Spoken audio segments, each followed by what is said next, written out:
அவர் பக்கத்தில் இருந்த ஃபேரி அந்த பப்பெட்டுக்கு உயிர் கொடுத்துருச்சு. அவர் டெய்லி பப்பெட் கூட ஜாலியாக விளையாடிட்டு இருந்தார். அது மட்டும் இல்லாமல் பப்பெட்டுக்கு புத்தகம்லாம் வாங்கி கொடுத்து ஸ்கூல் ட்ரெஸ் மாட்டி விட்டு ஸ்கூலுக்கெல்லாம் அனுப்பி வச்சார். ஆனால் பப்பெட் ஸ்கூலுக்கு போக பிடிக்காம பக்கத்தில் இருந்த பப்பெட் ஷோக்கு போச்சு. இந்த பப்பெட் ஸ்டேஜில் பர்ஃபார்ம் பண்ணி எல்லார்கிட்டையும் பாராட்டு வாங்குச்சு. அதுக்கு அந்த பப்பெட் ஷோ நடத்துகிற தாத்தா அவருக்கு நிறைய கோல்ட் காயின் கொடுத்தாரு.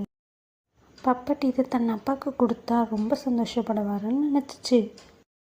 இது தெரிஞ்சுக்கிட்டு அங்கே இருந்த திருடங்க பப்பெட் கிட்ட இந்த கோல்ட் காயினை பூமியில் புதைச்சி வச்சா நிறைய காசு வரும்னு சொல்லி ஏமாற்றிட்டாங்க.